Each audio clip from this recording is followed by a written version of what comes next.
So I have a few moments in the midst of doing all this crazy packing and things that I've been up to. You'll see this in the vlog whenever I post the Colorado vlog, where I'm minimizing my life to 6 boxes. So I wanted to talk about something that I realized a while ago, but it's been like a part of me, integrated into me since I realized that no one can reject you unless you've already rejected yourself with that thing. This is really powerful because it gives you the point of power to reclaim your sense of sovereignty from other people's opinions, right? So if I know that no one can truly reject me in the way that I care about, right? Like, people can reject you all day long, but you don't really care about that unless it hits on something that you've already rejected about yourself. And that's the version of it that we're talking about, right? Because, who cares about any of the other ones? You already don't care. It already isn't an issue, so there you go. But for the things that you've already rejected yourself on, that's what creates the pain in rejection when other people reject you, right? And so what that does is that it gives you this amazing moment of awareness. Like, if somebody rejects you and you are feeling that, in a really deep way of maybe it triggers some shame or something like that. Obviously, you might feel a little bit sad if somebody rejects you, but the type of feeling where it either really derails you, so it really gets in your mind, in your emotion, or it's this thing that's a worry in your mind where it keeps you from showing up in a certain way because you fear the rejection that might happen. So whether it is happening and it affects you in a really deep way, or you're afraid of it happening and that impacts your behavior, your showing up, or your action or not taking action, or you're being full of yourself or not being full of yourself. So that's at the level we're going to talk about, because this is what can create so much great, juicy, amazing, powerful awareness for ourselves, because we can do something about it when we're aware of it. So once I'm aware of something, you're halfway done. There's so much transformation even in awareness. And so that's why I love focusing on that, because it's key to change, right? Or to expansion, or to growth, is to become aware of things. Now, I was just at an improv class, which was a challenge to myself to show up and do something in front of people and practice speaking in front of people. And with improv, you're doing it without any preparation. So that was the challenge for that day for myself personally. And it actually was a lot of fun. I got to see more of what I'm capable of. But something that the teacher said at the very end, he's been trying to teach from a place where you understand basically the process of change. And he was talking about how it goes like this. Unconscious failure then becomes conscious failure, right? I'm failing and I don't know why. And insert whatever word makes sense to you. Maybe I'm not showing up and I don't know why, right? The unconscious failure, quote unquote. And there's the conscious failure. Okay, I've gotten more awareness. I know now maybe what I could be doing, what would help me in this situation. So now I'm aware of what I'm not doing, right? Or what needs to shift, or I see the patterns that are happening. I haven't yet been able to truly or effectively shift my behavior, but I see them. But that's a step in the process. I think sometimes we get stuck there because that part can be really painful, because oh God, now I see things, but I'm not doing it, and that just makes me more frustrated. But I want to tell you, that's such an important part of the process, right? So unconscious failure, quote unquote, conscious failure, quote unquote. Then there's conscious success. Now that's when I'm still in the realm of conscious, right? So I've moved from, I'm aware now of what's not happening, and that is painful, but I'm really aware of it too. Now I've been able to shift and transmute that energy into success. So maybe I wasn't showing up. I didn't know why. I'm not showing up, but I do know why, which means I can do something about it. Now I'm showing up and I know why, right? Because I worked on my self-belief. I challenged myself in different ways. I started taking some risks, And I started facing my fears, right? So like you're doing it very consciously. Like it takes more effort, basically, is like that shift, right? Like from the failure to the success, quote unquote. Like there's this effort part. And then it goes to unconscious success, right? So now this is more embodied. Now it's more integrated. Now it's just who I am. I don't really have to think about it as hard, right? There might be moments, sure, when I challenge myself at a new level, and so now I'm kind of thinking about it again, but it's moved into like, this is just who I am now. This is just my way of being. This is how I see myself, my self-concept, the things I believe about myself, what I'm willing to accept for myself, and then from others, like how I know I'm going to show up. This is really like a knowing deep level, integrated, embodied transformation, right? So it starts unconscious, it becomes conscious, which can be painful, but then it moves into like being able to create new things, and then it becomes who you are. And I forget why I was talking about it. Wait, I got so into that concept that now I'm like, what were we talking about today? Rejecting yourself, right?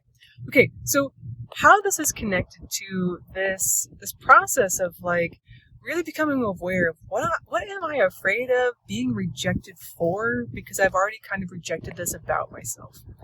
Because this is such fertile ground to begin to create a much better, more supportive, more loving, more caring, more accepting relationship with ourselves, right? Where I know I don't have to reject anything about me. I don't have to be ashamed of anything. I can challenge myself to my greatness. That is not the same thing as I'm rejecting something about myself, right? That I have to, be critical toward myself to create the change. Like, no, I'm inspiring myself toward change. I am saying like, hey, I know I'm capable of this. I know I'm scared right now, but I know I can do this. I know I'm capable, and I want to. So I'm reaching forward versus trying to like cattle prod ourselves away from something. And then there's other aspects too, where it's like, and I can just be accepting of this aspect of myself and like integrate that into how I take things into account as I work with myself, And in that regard, that's like the loving, caring aspect, the kind that breaks down anything we've decided is shameful or we were told was, and we come to this place of like real deep acceptance and celebration of who we are, because that's part of what's going to make me succeed anyways. When I celebrate who I am and I show up more authentically and vulnerably, like that is what essentially I'm challenging myself to do, right? Like that is what's going to allow people to connect with me. That's going to show me what my unique gifts are that I can bring to the world, right? That's going to show me how I can thrive, how I personally can thrive, which is going to benefit the world. That's part of my understanding, my worldview, is that you thriving benefits the world. Ecosystem wise, we're all a part of it, right? We're all contributing to it. And when we thrive, it helps the whole ecosystem thrive. So, that's kind of how I see it. So when you are either, right, like in the beginning we were talking about, either someone has rejected you and it's affected you really deeply, or you are afraid of doing something and you stop yourself from doing something because you're afraid of the rejection, then that's the moment where now I can get curious about what in this have I rejected myself for or with, right? Like why am I taking this on? Why have I made this so big that it affects me so deeply that this other person sees me this way?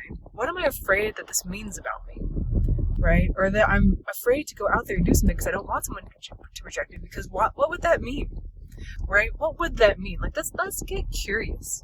What have we made it mean? This person rejected me, which means they think it's bad. Why do I think that's bad about me? What have I made that mean? Or like, I'm afraid of this thing because they're going to reject me because then that means I'm bad. Why? What does that mean for me? What have I made that mean? Now, as we get curious, we start bringing it to light and we get to question, like, hey, do I really believe this? Do I want to continue to believe that? Right? Do I need to carry this anymore? Maybe someone already rejected you and you've been carrying that. Like, what what if that was just about them? You know? But I've taken it on because I was worried about XYZ about me. Or maybe people used to say you were too much, and this rejection confirmed that for you. Like, oh God, I'm too much, which then would mean what? Would mean that I don't get love or something, right?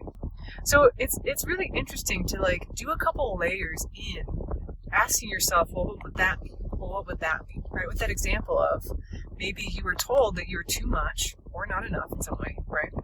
This person rejects you. It affects you really, really deeply because it hits on that belief, you know, that shame belief of like, oh, maybe I am too much or not enough, right? But then ask yourself, well, what would that mean if that were true? Like, why is that so big for me, right? Because let's see, like if you're too much or not enough, then that means you don't get love, right? So like there is some sort of like core like fear there, right? Or like core thing that we are worried is going to happen or not happen. And then you can start working with it like, hey, you know, like let this be a moment of practicing that really a beautiful relationship with yourself that you're cultivating. And talk to yourself like you would a friend even. Just be like, hey, yeah, that would hurt if I really thought that I wasn't enough and I thought it was confirmed and that meant that I didn't get love, right? Or that I would never be loved. Of course that would hurt. Now let me also explore, like, is that really true? Is it really true that I'm never going to get love? Is it really true that I'm not enough? Is it really true, you know, that this person has like the ultimate judgment of me? Like, you know, what else might be true? What else might be true here? Is it really that I'm too much, or is it that I was too much for that person? Is there some element where like, yeah, I want to challenge myself to be better at something, but not from a place of rejecting myself, but because I know that I'm greater than this. Sure, you can have an element of that. And is there something here where it's just okay to feel that it hurts that someone thinks that about me, and that maybe I was told that at some point, but that isn't actually true. That doesn't have to be true. And I get to choose what I really believe about myself. So there's an element too of like yeah, you can explore like, is this really true? And whatever part of your brain that took that in and internalized it might be trying to say it's true. But you also get to say now, what do I say is true? Am I too much, or am I freaking amazing? And yes, I can know XYZ about my personality or my presence, but that's going to really work for someone. You know, like that. I'm only going to accept that working for someone. I'm not going to accept being in relationships where they've decided I'm too much and they want me to change when we could have just not done it in the first place. Right? Like, I don't need to be in this relationship if it doesn't work for you. You don't need to be in this relationship if I don't work for you. Right? Both ways. I don't need to be in a relationship if that person doesn't work for me. Right? There's billions of people in this planet. You know, I know that's like not really a statement that means a whole lot because you're not ever going to meet all of them, but it does expand your mind to there's far more people than I think there are that I could potentially love, be loved by, be in community with, that there's no way my mind could ever be, there's no way I could truly say in like a absolute way that I would never be loved or that I'm way too much for every single person on the planet. Like when you start getting into super exaggerative statements in your mind, like you know that this isn't actually logic. At this point, this is not actually logic. Now I'm sort of catastrophizing something, or I'm making it bigger than it is because the fear feels really intense. And so, as much as you can work with this in your mind and like sort of explore it with logic, with different thoughts, with choosing something. Also, it can be really, really powerful, and I would suggest just being present to how it feels, because sometimes there's some grief that needs to move through, right? Like if somebody told you, especially in your formative years, that you were too much or not enough or not right in some way, and you internalize that, it's okay to grieve that. And you could tell yourself like, hey, that person, like, no one should have told you that. Like, you never deserved to hear that because it wasn't true. that person who was probably supposed to be caretaking you, taking care of you, just didn't have the capacity to do it. And that was their problem. That was not your problem. And we can love them and we can understand them. And you do not have to take on what someone else said about you. And you can grieve that that happened because that was painful and that wasn't right. So just taking some moments. When these things get triggered, it can just be that powerful moment of, okay, let me address this within myself. This is a moment where I can love myself more right now.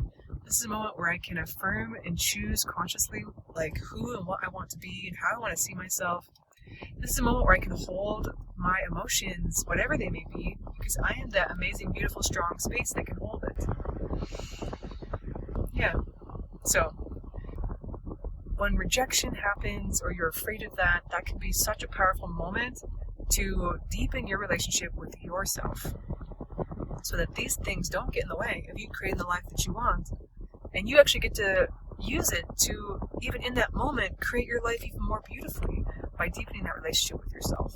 So, I hope this video with me and my boxes was helpful. Please let me know. I didn't even introduce myself today.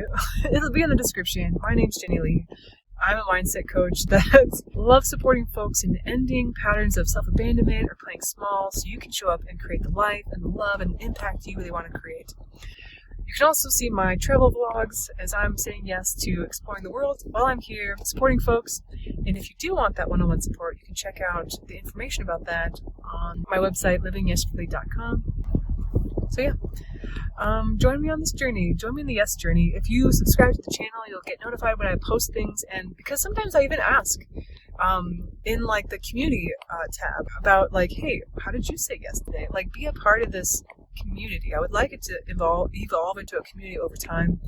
And so I'll have different offerings as we grow, and know that I don't want to just be a one-way thing that you listen to me, but I also want to hear from you. And let me know in the comments how things are going, what questions you have, if you want me to talk about something specific, or just you want to be celebrated.